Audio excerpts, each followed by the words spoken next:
Getting back to your journey ma'am, ನಿಮ್ಗೆ state award ಬಂದ್ಮೇಲೆ ನಿಮ್ಗೆ ಅಪರ್ಚುನಿಟೀಸ್ ಹೇಗ್ ಬರ್ತಾ ಹೋಯ್ತು, ಮತ್ತೆ ನೀವು ಸಾಂಗ್ಸ್ ಅಲ್ಲಿ ನೀವು ಹೇಗ್ ಸೆಲೆಕ್ಟ್ ಮಾಡ್ಕೋತಿದ್ರಿ ನೀವು ಸಾಂಗ್ಸ್, ಆ ಸೆಲೆಕ್ಷನ್ ಪ್ರಾಸೆಸ್ ಏನಾದ್ರು ಡಿಫರ್ ಆಯ್ತಾ ನಿಮಗೆ? ಆಪರ್ಚುನಿಟಿ ಸಿಗದೆ ತುಂಬಾ ದೊಡ್ಡ ವಿಷಯ. ಬಿಕಾಸ್ ಬೇರೆ ಬೇರೆ ಭಾಷೆ ಸಂಗೀತಗಾರರು ಹಾಡುಗಾರರಿಗೆ ಪ್ರಾಮುಖ್ಯತೆ ಜಾಸ್ತಿ ಇತ್ತು. ಇವಾಗ ಕನ್ನಡದವರಿಗೆ ಜಾಸ್ತಿ ಇರೋದು, ವಿಚ್ ಇಸ್ ಎಕ್ಸ್ಟ್ರೀಮ್ಲಿ ಗುಡ್. ಮುಂಚೆ ಹಂಗಿರ್ತಾ ಇರ್ಲಿಲ್ಲ. ಸೊ ಹಂಗಾಗಿ ನಮ್ಗೆ ಯಾವ ಹಾಡ್ ಬಂದ್ರು ನಮ್ಗೆ ಹಾಡ್ಬೇಕು ಅಂತ ಇರ್ತಿತ್ತು ಅಷ್ಟೇ. ಬಟ್ ಅಫ್ಕೋರ್ಸ್ ನೀವು ಕರಿಯರ್ ಅಲ್ಲಿ ಬೆಳೀತಾ ಬೆಳೀತಾ ನಿಮ್ಮ ಜರ್ನಿ ಮುಂದೆ ಹೋಗ್ತಾ ಹೋಗ್ತಾ ಅಫ್ಕೋರ್ಸ್ ಯು ಫಿಲ್ಟರ್ ಯಾವ ತರದ್ ಹಾಡ್ಬೇಕು ಅಂತ. ಬಟ್ ಲಕ್ಕಿಲಿ ಫಾರ್ಚುನೇಟ್ಲಿ ನನಗೆ ಯಾವ ತರದ್ ಸೂಟ್ ಆಗತ್ತೆ ಅಂತ ಹಾಡುಗಳೇನೆ ನನಗೆ ಯೂಶಲಿ ಬರೋದು. Melody is my strength. So melodious songs, romantic songs ಜಾಸ್ತಿ ಬರುತ್ತೆ. ಅದ್ ಬಿಟ್ರೆ ಡಾನ್ಸ್ ನಂಬರ್ಸ್ ಬರ್ತಿರ್ತೀನಿ ಅಂತ ಒಂದು ಕಟ್ಟಿ ಅಪ್ಬೀಟ್ ಸಾಂಗ್ಸ್. ಅದ್ ಬಿಟ್ರೆ ಮೋಸ್ಟ್ಲಿ ಮೆಲೋಡಿನೇ ಬರೋದು. ಸೊ ಹಾಗಾಗಿ ನನಗೆ ಫಿಲ್ಟರ್ ಮಾಡುವಂತಹ ಸನ್ನಿವೇಶಗಳು ಯಾವ್ದು ಬಂದಿಲ್ಲ. ಓಕೆ ಮ್ಯಾಮ್, ನೀವು ಸಿಂಗಿಂಗ್ ಜೊತೆ ಆಂಕರಿಂಗ್ ಕೂಡ ನಿಮ್ಗೆ ಇಷ್ಟ ಅಂತ ಗೊತ್ತಾಯ್ತು, ಮತ್ತೆ ಡ್ಯಾನ್ಸ್ ಕೂಡ ನೀವು ಒಂದು ಶೋ ಕೂಡ ಮಾಡಿದ್ರಿ ಅಂತ ಗೊತ್ತಾಯ್ತು. ಆ ಎಕ್ಸ್ಪೀರಿಯನ್ಸ್ ಅದೆಲ್ಲಾನು ಯಾರೋ ಒಬ್ರು ಪುಷ್ ಮಾಡಿ ಮಾಡ್ತಿದ್ರು ನನ್ ಕೈಲಿ. ನಾನು ವಾಲಂಟಿಯರ್ ಆಗಿ ನಾನು ಇದನ್ನ ಮಾಡ್ತೀನಿ ಅಂತ ಹೋಗಿದ್ದಲ್ಲ. Of course I am very grateful for the opportunity, because ನನಗೆ ತುಂಬಾ ಒಳ್ಳೊಳ್ಳೆ ಎಕ್ಸ್ಪೀರಿಯನ್ಸ್ ಸಿಕ್ತು. ಡಾನ್ಸಿಂಗ್ ಸ್ಟಾರ್ ಅಂತ ಮಾಡಿದೆ ಕಲರ್ಸ್ ಅಲ್ಲಿ. That is my first reality show. ನಾನು ಸಿಂಗರ್ ಆದ್ರೂ first reality show was dance. ಅದ್ರಲ್ಲಿ ರವಿಚಂದ್ರನ್ ಸರ್, ಮಯೂರಿ ಅವರು ಅಂಡ್ ಪ್ರಿಯಾ ಮಣಿ ಇವರಿಷ್ಟು ಜನ ಜಡ್ಜಸ್ ಆಗಿದ್ರು. ಅದ್ರ ಕಾನ್ಸೆಪ್ಟ್ ನಾನ್ ಡಾನ್ಸರ್ಸ್ ನ ಕೊರಿಯೋಗ್ರಾಫರ್ಸ್ ಜೊತೆ ಪೇರ್ ಮಾಡ್ಬಿಟ್ಟು ಅವ್ರ ಕೈ ಡಾನ್ಸ್ ಮಾಡ್ಸೋದು, ಈ ಕಾನ್ಸೆಪ್ಟ್. ನಾನು ಒಂದು 5 ಎಪಿಸೋಡ್ ತುಂಬಾ ಕಷ್ಟಪಟ್ಕೊಂಡು ಸರ್ವೈವ್ ಆದೆ. ಆಮೇಲೆ ಡಾನ್ಸ್ ಮಾಡಕ್ ಬರಲ್ಲ, ಹೋಗಿ ವಾಪಸ್ ಅಂತ. ಅದ್ ಬಿಟ್ರೆ ಆಂಕರಿಂಗ್ ಅಂದ್ರೆ ನನಗೆ ಮಾತಾಡಕ್ ಇಷ್ಟ, ಬಟ್ ಸಂಗೀತದ ಬಗ್ಗೆ ಮಾತಾಡಕ್ ಇಷ್ಟ. ಸೊ ಹಂಗಾಗಿ ಬೇರೆ ಬೇರೆ ಅವಕಾಶಗಳು ಬಂದ್ರೂನುವೆ ನಾನು ಈ ಅವಕಾಶ ಏನಕ್ಕೆ ತಗೊಂಡಿದ್ದೆ ಅಂದ್ರೆ it was a singing reality show. And ತುಂಬಾ ಆಡಂಬರ ಏನು ಇಲ್ಲ. It's a very simple concept. ಹಾಡಿನ ಬಗ್ಗೆ ಮಾತಾಡೋದು, ಹಾಡೋರ್ ಬಗ್ಗೆ ಮಾತಾಡೋದು, ಅವ್ರನ್ನ ಕರೆಯೋದು, ಹಾಡೋದು, ಆಮೇಲೆ ಜಡ್ಜಸ್ ಹತ್ರ ಮಾತಾಡೋದು. But in a very realistic way ಆ ಶೋ ಇತ್ತು. So that was my second show. ಅದರಲ್ಲಿ ಆಂಕರಿಂಗ್ ಮಾಡೋ ಅವಕಾಶ ಆಯ್ತು. ಓಕೆ, ಈಗ ನೀವು ಹಾಡಿರೋ ಹಾಡುಗಳಲ್ಲಿ ಆಲ್ರೆಡಿ ಮೋರ್ ದನ್ ಹೇಳ್ಬೋದು ಅಂದ್ರೆ 150ಕ್ಕಿಂತ ಹೆಚ್ಚು ಚಿತ್ರಗಳಲ್ಲಿ ನೀವು ಹಾಡಿರ್ತೀರಾ. ಒಂದು ಅಪ್ರಾಕ್ಸಿಮೇಟ್ಲಿ ಒಂದು 15-16 ಕಂಟ್ರೀಸ್ ಅಲ್ಲಿ ನೀವು ಪರ್ಫಾರ್ಮ್ ಮಾಡಿರ್ತೀರಾ.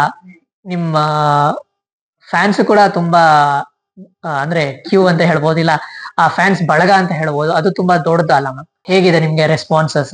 ಇಷ್ಟು ವರ್ಷ ಹಾಡ್ಕೊಂಡ್ ಬಂದಿರೋದು ಅಫ್ಕೋರ್ಸ್ ನಾನು ಸುಮಾರು ಜನ ಕೇಳುಗರನ್ನ ನಾನು ಆಕರ್ಷಿಸಿದೀನಿ ಅಂತ ಹೇಳ್ಬೋದು.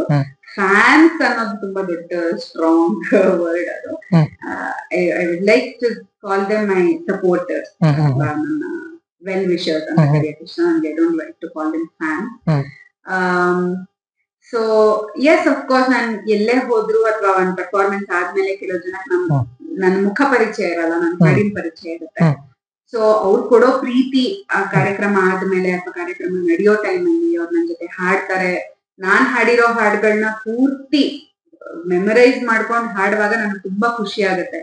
ಅಂದ್ರೆ ಇನ್ನೊಬ್ರು ನನ್ ಮುಂದೆ ಇರೋರು ನನ್ನ ಹಾಡನ್ನ ಪೂರ್ತಿಯಾಗಿ ಹಾಡುವಾಗ ನನಗೆ ತುಂಬಾ ಖುಷಿ ಆಗುತ್ತೆ. ಸೊ ಎಸ್, ಅಫ್ಕೋರ್ಸ್ ಅದೆಲ್ಲ ತುಂಬಾ ಒಳ್ಳೆ feeling. I am very grateful. ಇದೆಲ್ಲಾರ್ಗುನು ಸಿಗಲ್ಲ ಈ ಅವಕಾಶಗಳು, ಇಷ್ಟು ಪ್ರೀತಿ. So I am extremely grateful ನನ್ಗೆ ಸಿಕ್ಕಿದೆ ಅನ್ನೋದು. ಓಕೆ ಮ್ಯಾಮ್, ನೀವ್ ಹೇಳ್ತಿದ್ರಿ ನಮಗೆ ದಕ್ಕಬೇಕಾಗಿರೋದು ಎಲ್ಲಿಗೂ ಹೋಗಲ್ಲ, ವಾಪಸ್ ಬಂದೇ ಬರುತ್ತೆ ನಮ್ಗೆ ಅಂತ ಒಂದು ಇಂಟರ್ವ್ಯೂ ಅಲ್ಲಿ ನೀವು ಹೇಳ್ತಿದ್ರಿ. ಒಂದು ಅವಕಾಶ ಆಕ್ಚುಲಿ ನಿಮ್ಮಿಂದ ಬೇರೆಯವ್ರಿಗೆ ಹೋಗಿ ಮತ್ತೆ ವಾಪಸ್ ಕೂಡ ನಿಮ್ಗೆ ಆ ಹಾಡು ಬಂದಿದೆ ಅಂತ, ಅದನ್ನ ನೀವು ಹಾಡಿದ್ರಿ ಅಂತ ಹೇಳಿದ್ರಿ. ಅದು ಯಾವ್ದು ಅಂತ ನಿಂತಿದ್ಯಾ ಏನು? ಸಂಜು ವೈಟ್ಸ್ ಗೀತ ಪಾರ್ಟ್ 2 ಇದೆ. ನಾನು ಅದ್ರ ಬಗ್ಗೆ ಮಾತಾಡ್ತಾ ಇದ್ದೆ. ಶ್ರೇಯಾ ಘೋಷಾಲ್ ಅವ್ರು ಹಾಡ್ಬೇಕಿತ್ತು. ನಾನು ಹಾಡಿರೋ ಅಷ್ಟು ಹಾಡುಗಳು ಅವ್ರ ಕೈಲಿ ಹಾಡಿಸ್ಬೇಕಿತ್ತು. ಕಾರಣಾಂತರಗಳಿಂದ ಅವ್ರು ಹಾಡಕ್ ಆಗ್ಲಿಲ್ಲ. ಸೊ ಹಾಗಾಗಿ ಅವ್ರು ಹಾಡ್ಲಿಲ್ಲ ಅಂತ ನನ್ ಹಾಡಿಟ್ಕೊಂಡ್ರು ಅಂತ ಅಲ್ಲ. ಬಟ್ ಶ್ರೀಧರ್ ಸರ್ಗೆ ಇಟ್ ವಾಸ್ ವೆರಿ ಪರ್ಟಿಕ್ಯುಲರ್. ನೀನ್ ಹಾಡಿರೋ ವರ್ಷನೇನೆ ಮೂವಿಯಲ್ಲಿ ಫೈನಲ್ ಆಗ್ಬೇಕು ಅನ್ನೋದು it was very particular. But ಒಂದು ಮೂವಿ ಅಂತ ಮಾಡಿದಾಗ ಅದರಲ್ಲಿ ಹಲವಾರು ಜನದ ಥಾಟ್ ಪ್ರಾಸೆಸ್ ಇರುತ್ತೆ, ಸಜೆಷನ್ಸ್ ಇರುತ್ತೆ, ಅದೆಲ್ಲ ಸೇರ್ಕೊಂಡು ಒಂದ್ ಡಿಸಿಷನ್ ಅಂತ ಆಗುತ್ತೆ. ಸೊ ಹಂಗಾಗಿ ಪ್ರೊಡ್ಯೂಸರ್ ಆಗಿರ್ಬೋದು, ಡೈರೆಕ್ಟರ್ ಆಗಿರ್ಬೋದು, ಆಕ್ಟರ್ಸ್ ಆಗಿರ್ಬೋದು, ಯಾರುನುವೆ ಇಂಥವ್ರೇ ಬೇಕು ಅಂತ ತುಂಬಾ ರೇರ್ ಕನ್ನಡದಲ್ಲಿ ಇಂಥ ಸಿಂಗರೇ ಹಾಡ್ಬೇಕು ಅಂತ ಹೇಳೋದು. ಅಂದ್ರೆ ಕನ್ನಡ ಸಿಂಗರ್ ನಲ್ಲಿ ನಮ್ ಕನ್ನಡದವ್ರಿಗೆ ಹಾಡ್ಬೇಕು ಅನ್ನೋ ಸಪೋರ್ಟ್, ಆ ಒಂದು ಸ್ಟ್ರಾಂಗ್ ಏನಂತೀರಾ ಎಂಡೋರ್ಸ್ಮೆಂಟ್ ಸಿಗೋದು ತುಂಬಾ ಕಷ್ಟ. ಬಟ್ ನಂಗೆ ಈ ಚಿತ್ರದಲ್ಲಿ ಸಿಕ್ತು. ಶ್ರೇಯಾ ಘೋಷಾಲ್ ಅವ್ರಕ್ಕಿಂತ ನಾನ್ ಚೆನ್ನಾಗ್ ಹಾಡಿದೀನಿ ಅನ್ನೋ ಧೋರಣೆ ಅಥವಾ ಒಂದು ಬಬಲ್ ಅಲ್ಲಿ ನನ್ ಖಂಡಿತ ಇಲ್ಲ. Fantastic singer. ಅವ್ರ ತುಂಬಾ ದೊಡ್ಡ ಸಾಧನೆ ಮಾಡಿದ್ದಾರೆ, ಸಾಧನೆ ಮಾಡ್ತಾ ಇದ್ದಾರೆ. And I am a fan my self ಅವ್ರ ಸಿಂಗಿಂಗಿಗೆ. ಬಟ್ ಏನಂತಂದ್ರೆ ನನಗೆ ಖುಷಿ ಅಂಡ್ ನನ್ನ ಬಿಲೀಫ್ ನಾನು ನಿಮ್ಗೆ ಹೇಳ್ತಾ ಇದ್ದೆ ಅವತ್ತೆ, ನಿಮಗೆ ಅಂತ ಬರ್ದಿರೋ ಒಂದು ವಿಷಯ ಅದು ಶ್ರೇಯಾ ಘೋಷಾಲ್ ಬಂದು ತಪ್ಪಕ್ಕಾಗಲ್ಲ ಅನ್ನೋದು ಅಷ್ಟೇ. ನನ್ನ ಅವ್ರನ್ನ ಕಂಪೇರ್ ಮಾಡಿದ್ರೆ ನನ್ಗೆ ಯಾವುದೇ ತರದಲ್ಲಿ ತೂಕದಲ್ಲಿ ಏನೋ ಆಗಲ್ಲ. She is extremely big, large in terms of profession ಅಥವಾ as an artist. ಬಟ್ ಇಡೀ ಟೀಮ್ ನನಗೆ ಸಪೋರ್ಟ್ ಮಾಡ್ತು. ಯಾವ ಕಾರಣಾಂತರದಿಂದ ಅವ್ರು ಹಾಡಲ್ಲ ಅಂತ ಹೇಳಿದ್ರಂತೆ. ಅವಾಗ ಇನ್ನ ಇವರು ಟೀಮ್ ಎಲ್ಲ ಒಂಥರ ಜಿದ್ದಿಗಿದ್ರು, ನಮ್ಗೆ ಯಾಕೆ ಬೇಕು ಬೇರೆ ಸಿಂಗರ್, ನಮ್ ಕರ್ನಾಟಕದಲ್ಲೇ ಇದ್ದಾರೆ ಅಂಡ್ ಸಂಗೀತಾನೇ ಇಷ್ಟ ಚೆನ್ನಾಗಿ ಹಾಡಿದಾಳೆ, ಅವಳದೇ ಇಟ್ಕೊಳ್ಳೋಣ, ಇವಳದನ್ನೇ ಪ್ರಮೋಟ್ ಮಾಡ್ಬೇಕು ಅಂತ ಹೇಳಿ ಅವ್ರು ಎಲ್ಲರೂ ಇದೆ. Whole team actually supported.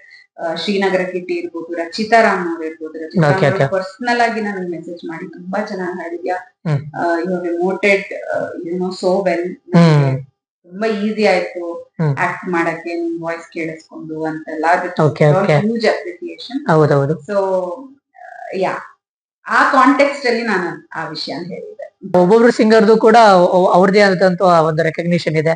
ಅವಕಾಶ ನಿಮಗೆ ನಿಜವಾಗ್ಲೂ ಬಂದಿದ್ದಕ್ಕೂ ಆ ಹಾಡು ತುಂಬಾ ನಿಜವಾಗ್ಲೂ ಒಳ್ಳೆ ರೆಕಗ್ನಿಷನ್ ಸಿಕ್ಕಿದೆ. ಆಮೇಲೆ ಮ್ಯಾಮ್ ನಿಮ್ಗೆ ಬೆಳಕಿನ ಕವಿತೆ ಸಾಂಗ್ ಮತ್ತೆ ಅದೆಲ್ಲ ಕೂಡ ಹೇಗ್ ಸಿಕ್ತು ಏನು? ನನ್ಗೆ ಅಜನೀಶ್ ಸರ್ ಪರಿಚಯ ಆಗಿದ್ದು ಕಿರಿಕ್ ಪಾರ್ಟಿ ಮೂವಿ ಮಾಡೋ ಟೈಮ್ ಅಲ್ಲಿ. ಸೊ ಅದಾದ್ಮೇಲೆ ಸುಮಾರು ಹಾಡುಗಳು ಹಾಡೋ ಅವಕಾಶ ಸಿಕ್ತು ಅವರು ಬೇರೆ ಬೇರೆ ಚಿತ್ರಗಳಿಗೆ. ಇದು ಅಷ್ಟೇ ಬನಾರಸ್ ಚಿತ್ರದ್ದು ಬೆಳಕಿನ ಕವಿತೆ ತುಂಬಾ ವರ್ಷದ ಹಿಂದೆ ಹಾಡಿದ್ದೆ ಆಕ್ಚುಲಿ. ಅದ ಆಮೇಲೆ ರಿಲೀಸ್ ಆಯ್ತು.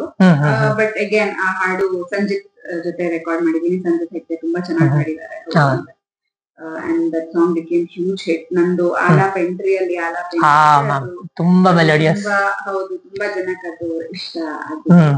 ನನ್ನ ಫ್ರೆಂಡ್ ಪ್ರದೀಪ್ ಅಂತ ಇದ್ದಾರೆ ಒಬ್ರು ಚೆನ್ನೈಯಲ್ಲಿ. Is a very big singer ಚೆನ್ನೈಯಲ್ಲಿ. ತಮಿಳಲ್ಲಿ ಅಂದ್ರೆ ಈಸ್ ಲೈಕ್ ಅರಿಜಿತ್ ಸಿಂಗ್ ಚೆನ್ನೈ. ಅಷ್ಟು ಕ್ರೇಜಿ ಫ್ಯಾನ್ಸ್ ಅವ್ರಿಗೆ ಪ್ರದೀಪ್. ಸೊ ನನಗ್ ರೀಸೆಂಟ್ ಆಗಿ ಗೊತ್ತಾಗಿತ್ತು ತಮಿಳಲ್ಲೂ ಈ ಹಾಡು ತುಂಬಾ ಫೇಮಸ್ ಅಂತೆ, ಬೆಳಕಿನ ಕವಿತೆ. ಬಟ್ ತಮಿಳ್ ವರ್ಷನ್ ಅಲ್ಲಿ ಅಫ್ ಕೋರ್ಸ್. ತಮಿಳ್ ವರ್ಷನ್ ಹಾಡಿರೋದು ಪ್ರದೀಪ್ ಕುಮಾರ್ ಮತ್ತೆ ಚಿತ್ರಾ ಅಮ್ಮ ಅವರು. ಸೊ ನನ್ಗ್ ಗೊತ್ತೇ ಇರ್ಲಿಲ್ಲ ತಮಿಳಲ್ಲಿ ಹಾಡು ಇದೆ ಅಂತ. ಅವ್ರು ಹೇಳಿದ್ಮೇಲೆ, ಬಿಕಾಸ್ ಪ್ರದೀಪ್ ಅವರು ರ್ಯಾಂಡಮ್ ಆಗಿ ಹೇಳ್ತಾ ಇದ್ರು ಕನ್ನಡದಲ್ಲಿ ನಾನು ಒಂದು ಹಾಡು ಹಾಡ್ಬೇಕು ತಮಿಳ್ ವರ್ಷನ್ದು, ಅದು ತುಂಬಾ ಹಿಟ್ ಆಗಿದೆ, ನನ್ ಎಲ್ಲಾ ಕಾನ್ಸರ್ಟ್ಸ್ ಅಲ್ಲೂ ಆ ಹಾಡ್ನ ಕೇಳ್ತಾ ಇರ್ತಾರೆ ಅಂತ. ನಾನ್ ಹೌದಾ ಯಾವ್ದು ಅಂತ ಕೇಳಿದಾಗ ಇವ್ರು ಹೇಳಿದ್ರು ಬೆಳಕಿನ ಕವಿತೆ ಅಂತ. ಅಂದ್ರೆ ತಮಿಳಲ್ಲಿ ಹೇಳಿದ್ರು ಅವರು ಬೆಳಕಿನ ಕವಿತೆ ಅಂತ. ನಾನ್ ಶಾಕ್ ಆಗ್ಬಿಟ್ಟು ನಾನು ಆಮೇಲೆ ಪ್ರದೀಪ್ ಹೇಳಿದೆ ನಾನ್ ಹಾಡಿರೋದು ಕನ್ನಡದಲ್ಲಿ ಅಂತ. ಅಂಡ್ ದೆನ್ ಇವಾಗ ನಾನ್ ತಮಿಳಲ್ಲಿ ಹಾಡಿರೋದು ಅಂತ ಅಂದ್ರು. So it was a pleasant surprise. ಹೆಂಗೆ ಒಂದು ಹಾಡು ಅಂದ್ರೆ how music can cross borders together ಅನ್ನೋದಕ್ಕೆ ಒಂದು ಒಳ್ಳೆ example. And I am very happy that ನನ್ನ ಹಾಡು ಅಲ್ಲೂ ಪ್ರಚಲಿತದಲ್ಲಿ. ಆಲಾಪನೆ ಜೊತೆಗೆ ಮತ್ತೆ ಒಂದು 4 ಲೈನ್ ಹಾಡ್ಬಿಡಿ ಮ್ಯಾಮ್.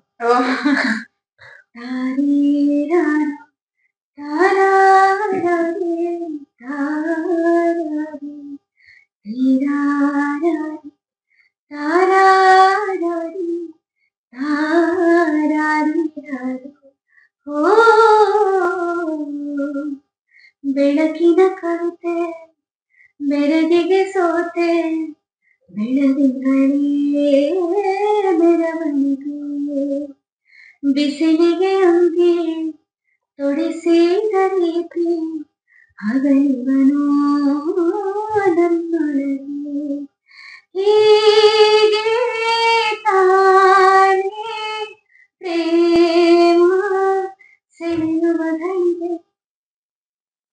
ಪರಮ ರೆಕಾರ್ಡಿಂಗ್ ಕೇಳಿಸ್ಕೊಳ್ಳೋದು ಇಲ್ಲಿ ಲೈವ್ ಅಲ್ಲಿ ಕೇಳಿಸ್ಕೊಳ್ಳೋಕೆ ಅಮ್ಮ ತುಂಬಾ ಸಂತೋಷ ಆಗ್ತಿದೆ ಮ್ಯಾಮ್. ಈ ಸೀರಿಯಸ್ ಕಾನ್ವರ್ಸೇಷನ್ಗೆ ಒಂದು ಪಾಸ್ ಮ್ಯಾಮ್. ಓಕೆ. ನಿಮ್ ಫ್ಯಾಮಿಲಿ ನಿಮ್ ಫ್ರೆಂಡ್ಸು ಎಲ್ಲ ಎಷ್ಟು ಖುಷಿ ಪಟ್ಟಿದ್ದಾರೆ ನಿಮ್ಗೆ? ಹೆಂಗೆ ಪ್ರೋತ್ಸಾಹ ಮಾಡ್ತಾರೆ ನೀವು ಈ ಫೀಲ್ಡ್ ಅಲ್ಲಿ ಇರೋದ್ರಿಂದ? 100% ನಾನು ಇವತ್ತು ಏನೇ ಬೆಳೆದಿದ್ರು, ನಾನು ಏನೇ ಸಾಧನೆ ಮಾಡಿದ್ರು, ಅದೆಲ್ಲದಕ್ಕೂ ಮುಖ್ಯ ಕಾರಣ, ಮುಖ್ಯ ಬೆಂಬಲ ನನ್ನ ಫ್ಯಾಮಿಲಿ. ಅದರಲ್ಲೂ ನನ್ನ ತಂದೆ ತಾಯಿ ತುಂಬಾ ಸಪೋರ್ಟ್ ಮಾಡಿದ್ದಾರೆ, ಮಾಡ್ತಾ ಇದ್ದಾರೆ, ಮಾಡ್ತಾನೆ ಇರ್ತಾರೆ ಅವರು. ಸೊ ಅದೇ ಒಂದು ಸಂತೋಷದಲ್ಲಿ ಅಥವಾ ಅವ್ರಿಗೆ ನಾನು ತಂದೆ ತಾಯಿ ಋಣ ನಾವ್ ಯಾವತ್ತು ತೀರ್ಸಕ್ಕಾಗಲ್ಲ. ಅವ್ರ ಪ್ರೀತಿ, ಅವ್ರು ಮಾಡಿರೋ ಸ್ಯಾಕ್ರಿಫೈಸಸ್ ಆಗಿರ್ಬೋದು, ಅದನ್ನ ನಾವ್ ಯಾವತ್ತು ತೀರ್ಸಕ್ಕಾಗಲ್ಲ. ಬಟ್ ಅದದ ಒಂದು ಚಿಕ್ಕ ಒಂದು ಕೊಡುಗೆ ತರ ನಾನು dedicated to them Ragalakshmi foundation for art and culture ಅನ್ನೋ ಒಂದು ಸಂಸ್ಥೆನ ಓಪನ್ ಮಾಡಿದ್ದೀನಿ. Non profit organisation. ಸಂಗೀತದಲ್ಲಿ ಆಸಕ್ತಿ ಇರೋ ಹೆಣ್ಮಕ್ಳು ಅಂಡ್ ಚಿಕ್ಕ ಮಕ್ಳು ಯಾರ್ಯಾರಿಗೆ ಆಸಕ್ತಿ ಇದೆ ಬಟ್ ಅದನ್ನ ಅಫೋರ್ಡ್ ಮಾಡಕ್ ಆಗದೆ ಇರೋ ಒಂದು ಜನರಿಗೆ ನಮ್ಮ ಸಂಸ್ಥೆಯಲ್ಲಿ ಸಪೋರ್ಟ್ ಮಾಡ್ತೀವಿ. ಅಂದ್ರೆ ಫ್ರೀ ಆಗಿ ಮ್ಯೂಸಿಕ್ ಎಜುಕೇಶನ್ ಇರ್ಬೋದು, ಅಥವಾ ಅವರಲ್ಲಿ ತುಂಬಾ ಒಳ್ಳೆ ಟ್ಯಾಲೆಂಟ್ ಇದ್ರೆ ಅವ್ರನ್ನ ನರ್ಚರ್ ಮಾಡಕ್ಕೆ ಏನೇನ್ ಮಾಡ್ಬೇಕು ಅದೆಲ್ಲವನ್ನು ಮಾಡೋ ಒಂದು ಪ್ರಯತ್ನ ಮಾಡ್ತಾ ಇದೀವಿ. ಇನ್ನು ಸಾಕಷ್ಟು ಕೆಲಸಗಳು ಮಾಡೋದು ಬಾಕಿ ಇದೆ. ಸೊ ಆ ನಿಟ್ಟಿನಲ್ಲಿ ಇದನ್ನ ಒಂದು ಶುರು ಮಾಡ್ತೀವಿ. ಇನ್ನಷ್ಟು ಒಳ್ಳೆ ಕೆಲಸ ನೀವು ಮಾಡಿ ಮ್ಯಾಮ್. ನಿಮ್ಗೆ ಇನ್ನಷ್ಟು ದೇವರು ಶಕ್ತಿ ಕೊಟ್ರೆ ಇನ್ನಷ್ಟು ಮಕ್ಕಳಿಗೆ ನೀವು ರೀಚ್ ಔಟ್ ಆಗ್ತೀರಾ. ನೀವು ಬಂದಿರೋ ಬೆಸ್ಟ್ ಕಾಂಪ್ಲಿಮೆಂಟ್ಸ್ ಏನಂತೀರಾ ಮ್ಯಾಮ್? ಕವಿತಾ ಕೃಷ್ಣಮೂರ್ತಿ ಅವರು ನನ್ಗೆ ಮೊನ್ನೆ ಅಥವಾ ಒಂದು ಕಾರ್ಯಕ್ರಮದಲ್ಲಿ ನಾನು ಬರೀ ಮಾತಾಡೋದನ್ನ ಕೇಳಿಸ್ಕೊಂಡು ಅವರು I can guess how beautiful you sing also because you spoke so well. I was extremely overwhelmed. Ma'am, I really hope I get to sing in front of you someday, but thank you so much. ನಾನು ತುಂಬಾ ದೊಡ್ಡ fan. ನೀವು ನನಗೆ ಇದನ್ನ ಅಂದ್ರೆ ಅವರಾಗೆ ಅವ್ರು ಬಂದ್ ಹೇಳಿದ್ರು, ಅದು ನನಗೆ ಇನ್ನ ತುಂಬಾ ಸಂತೋಷ ಆಯ್ತು. That is very Shivanna sir ಹಳ್ಳಿ ಡಿ ಬಾಸ್ ಕಣ್ಣ ಹೊಡೆದಾಟ ಮೊನ್ನೆ ಕಲ್ತಾನಿ ಹೇಳಲ ಮಗನ ನಿನ್ನ ನೋಡಿ ಸುಮ್ಮನೆ. ಆಕ್ಚುಲಿ ಡಿವೋರ್ಸ್ ಅವ್ರದ್ದು ಒಳ್ಳೊಳ್ಳೆ ಮೆಲೋಡಿಯಸ್ ಹಾಡುಗಳು ಇದೆ. Sudeep sir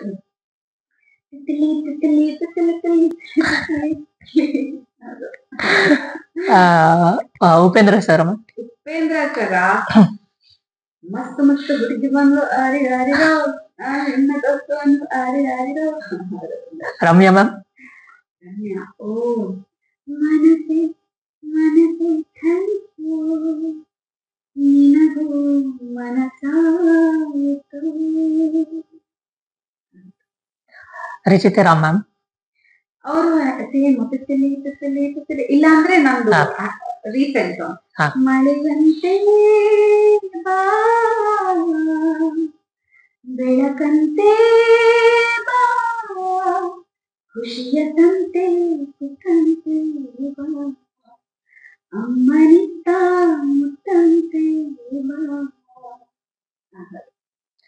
Rakshita ma'am Rakshita ma'am ಓ ಬಾರೆ ಬಾರೆ ಕಲ್ಯಾಣ ಮಂಟಪಕ್ಕೆ ಬಾ. Aditi Prabhudeva ma'am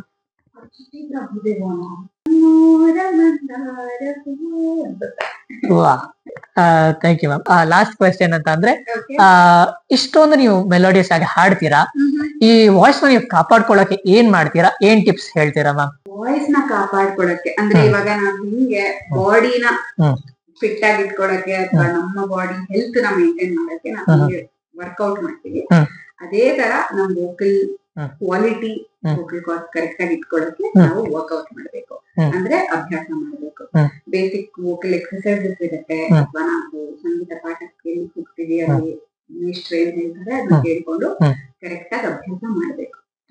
that is the only way out. ಅದಕ್ಕೆ ಯಾವ್ದೇ ತರದ ಸೆಕೆಂಡ್ ಆಪ್ಷನ್ ಆಗ್ಲಿ ಶಾರ್ಟ್ ಕಟ್ ಆಗ್ಲಿ ಇಲ್ಲ.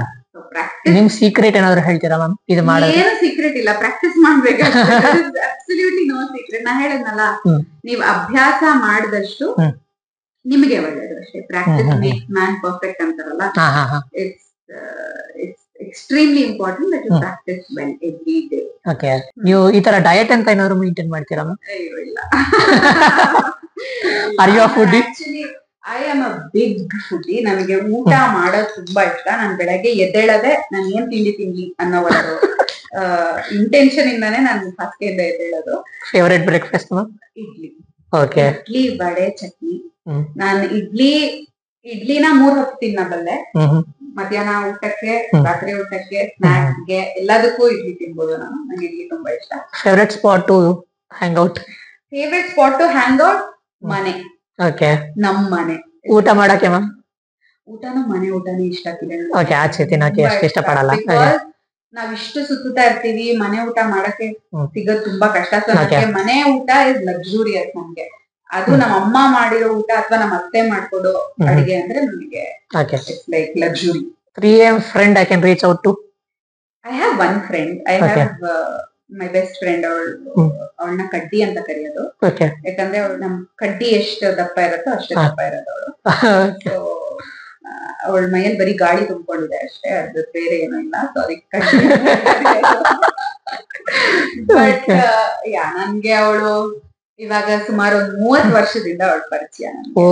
ಸೊ 30 ಅಲ್ಲ, 26 years ಇಂದ ನನ್ಗೆ ಅವಳ ಪರಿಚಯ. ಯಾವ್ದೇ ಟೈಮಲ್ಲಿ ಅಂದ್ರೂ ನಾವು ಇವ್ರಿಗೆ ಕಾಲ್ ಮಾಡಿ ಕಾಲ್ ಆನ್ಸರ್ ಮಾಡೇ ಮಾಡ್ತಾರೆ ಅಂತ. ಆನ್ಸರ್ ಮಾಡೇ ಮಾಡ್ತಾಳೆ. ಇದ್ಬಿಟ್ಟು ಹೇಳ್ತಾಳೆ, ಇಷ್ಟೊತ್ತಲ್ಲಿ ಫೋನ್ ಮಾಡ್ತಿದ್ದೆ, ತಲೆ ಕೆಟ್ಟಿದ್ಯಾ, ವಾಪಸ್ ಇಡು ಅಂತ ಹೇಳ್ತಾರೆ ಅಷ್ಟೇ. No, but I can rely on her any time for anything. Okay okay. And also my husband. Okay. ಪಕ್ಕದಲ್ಲೇ ಇರ್ತಾನೆ, ಬಟ್ ಅವನಿಗೂ ಫೋನ್ ಮಾಡ್ಬೋದು ನಾನು. ಓಕೆ. ಎದ್ದೇಳು ಅಂತ. Okay. What does friendship mean to you ma'am? Complete trust is what friendship is all about. ಅಂದ್ರೆ ಇವ್ ನನ್ ಗೆಳೆಯ ಅಥವಾ ಇವ್ ನನ್ ಗೆಳತಿ, ಅವಳು ಏನೇ ಮಾಡಿದ್ರು ಅವಳ ಜೊತೆ ನಾನು ಇರ್ತೀನಿ ಅಥವಾ ಅವನ ಜೊತೆ ನಾನು ಇರ್ತೀನಿ. ಅವಳು ತಪ್ಪದಾರಿ ಹಿಡಿದ್ರೆ ಅವಳನ್ನ ಸರಿ ದಾರಿಗೆ ತರ್ತೀನಿ, ಅಥವಾ ನಾನ್ ತಪ್ಪದಾರಿ ಹಿಡಿದಿದ್ರೆ ಅವಳು ನನ್ನ ಸರಿ ದಾರಿಗೆ ತರ್ತಾಳೆ ಅನ್ನೋ ಒಂದು ಬ್ಲೈಂಡ್ ಟ್ರಸ್ಟ್. ಅಂಡ್ ನನ್ನ ಜೀವನದಲ್ಲಿ, ನನ್ನ ಸಂತೋಷದಲ್ಲಿ ಅಥವಾ ನೋವಲ್ಲಿ ಒಂದು ಏನು ಜಡ್ಜ್ಮೆಂಟ್ ವಿತೌಟ್ ಎನಿ ಜಡ್ಜ್ಮೆಂಟ್ಸ್, ನನ್ ಜೊತೆ ನನ್ನ ಪಕ್ಕದಲ್ಲಿ ನಿಂತ್ಕೊಳ್ಳೋದೆ friendship. And that friendship you can share it with anybody. It can be your husband, it can be your father, mother, or somebody else also. It doesn't have to be friends ಅಂದ್ರೆ ಬರೀ family ಬಿಟ್ಟು ಬೇರೆ friends ಅಂತ ಅಲ್ಲ. Friend is anybody who does all this is your friend. That's what friendship is. ನನ್ನ ಪ್ರಕಾರ. Family ma'am? Family is what you are. ಅಂದ್ರೆ ನೀವೇನ್ ಆಗ್ತೀರಾ ಅಲ್ವಾ, ಅಥವಾ ನೀವು ಸೊಸೈಟಿಯಲ್ಲಿ ಏನ್ ಪರ್ಪಸ್ಗೆ ನೀವು ಬರ್ತೀರಾ ಅಥವಾ ನೀವೇನ್ ಮಾಡ್ತೀರಾ ಅನ್ನೋದೇ ಫ್ಯಾಮಿಲಿ.